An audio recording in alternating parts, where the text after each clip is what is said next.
Intransitive verb. Intransitive verb में मैंने भी बताया कि ये सब्जेक्ट और वर्ब केवल लेके आएगा, इसमें ऑब्जेक्ट का कोई वास्ता नहीं होगा। ये बोला the verb used without an object is called intransitive verb. ऐसा वर्ब जो बिना ऑब्जेक्ट के आएगा उसे हम लोग बोलेंगे इंट्रांजिटिव वर्ब। इसमें सबसे पहला है ये, बोला पढ़ो क्या है, आई इट। इसके बाद कोई ऑब्जेक्ट है क्या? नहीं है ना। तो जब इस प्रकार के कभी भी सेंटेंस आएंगे तो इसे कहेंगे इंट्रांजिटिव वर्ब है।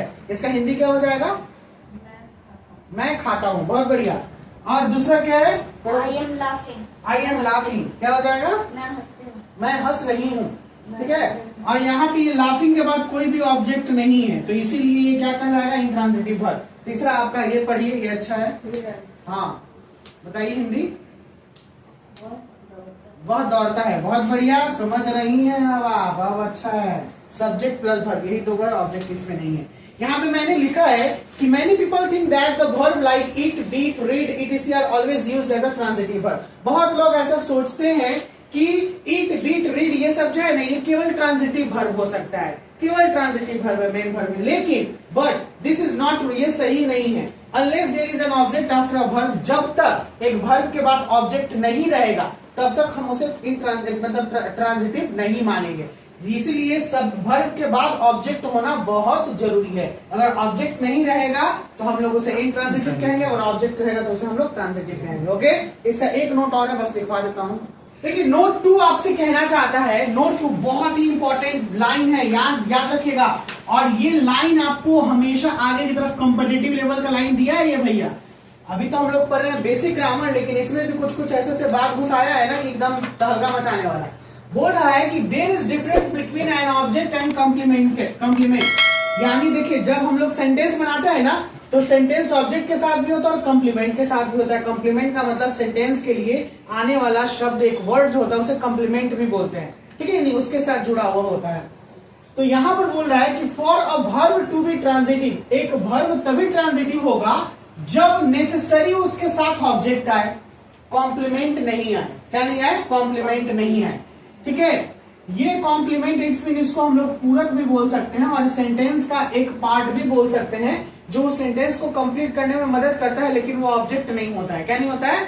वो ऑब्जेक्ट न होकर वो कॉम्प्लीमेंट कहलाता है। क्या कहलाता है? कॉम्प्लीमेंट। मैंने यहाँ पे 3 सेंटेंस मैंने इधर लिखे हैं और मैंने 3 सेंटेंस इधर लिखा है। आप सभी को इसे मैं क्वेश्चन करना चाहता हूं कि ये वाला सेंटेंस क्या है, ट्रांजिटिव है या इंट्रांजिटिव है?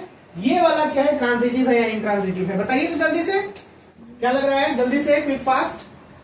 देखिए सबसे पहले तो इस बात को पकड़ेंगे कि यहाँ पर ये सब्जेक्ट और यहाँ पे वर्ब है जो कि इंट्रांजिटिव है। यहाँ पे सब्जेक्ट है, यहाँ पे वर्ब है। यहाँ के बाद जो है हमें कंफ्यूज करेगा। ये सब्जेक्ट है, ये वर्ब है, यहाँ के बाद हमें कंफ्यूज कर रहा है ना। तो एक तरीके से ये पहला वाला क्या है भैया? इंट्रांजिटिव। तो समझ के ही बोल देना चाहिए था कि सर ये इंट्रांजिटिव है। बाकी दूसरे में आप जब देख रहे हो तो यहाँ पे सब्जेक्ट है, ये वर्ब है, ये ऑब्जेक्ट है। सब्जेक्ट है, वर्ब है, ऑब्जेक्ट है। सब्जेक्ट है, वर्ब है, ऑब्जेक्ट है। तो बिल्कुल ये क्या बन गया? ट्रांजिटिव बना ना।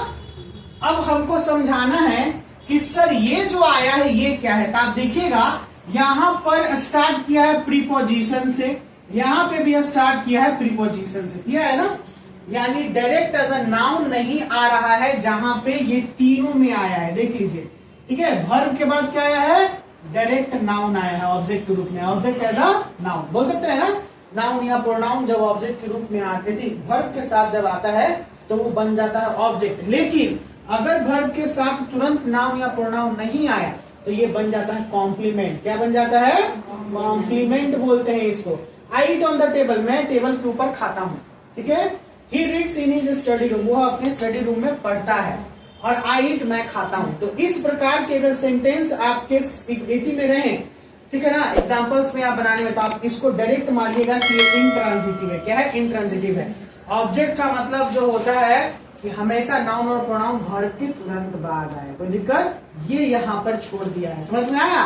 अब ये हायर क्लास में समझाएगा, इसीलिए हाइड करके छोड़ा है। जो न्यू पढ़ने वाला है वो नहीं समझ पाएगा ये ट्रांजिटिव है या इंट्रांजिटिव है। कोई दिक्कत? आज हमने ये सेशन खत्म कर दिया। He reads in his his study room, वो अपने स्टडी रूम में पढ़ता है, यानी अध्ययन कक्ष होता है उसको शुद्ध हिंदी में ही बोलते के हैं। साथ मतलब हिच लगेगा तो भी अपना हो जाएगा ना। हाँ, हिज का ही के लिए हिज ही लगता है, अगर शी रहता तो हर लगता। ठीक है, तो वो अपने रूम में पढ़ती है तो शी के लिए हर लग जाएगा, और ही के लिए हिज लगता है तो अपने रूम में पढ़ता है। ठीक है, वो अपने रूम में पढ़ता है, स्टडी रूम में। कोई दिक्कत बच्चे लोग? ये सेशन कंप्लीट हो गया ट्रांजिटिव एंड ट्रांजिटिव वर्ब। इसका फिर हायर क्लासेस में हम लोग और पढ़ेंगे जब नेक्स्ट होगा। तो आई होप कि ये क्लास आपको समझ में आया हो अच्छे से। चलिए WM सेक्शन करते हैं। अगर आपको ये क्लास समझ में आया तो चैनल को सब्सक्राइब कर लीजिएगा, वीडियो को लाइक कर दीजिएगा। नेक्स्ट वीडियो के साथ bye bye, take care, see you soon.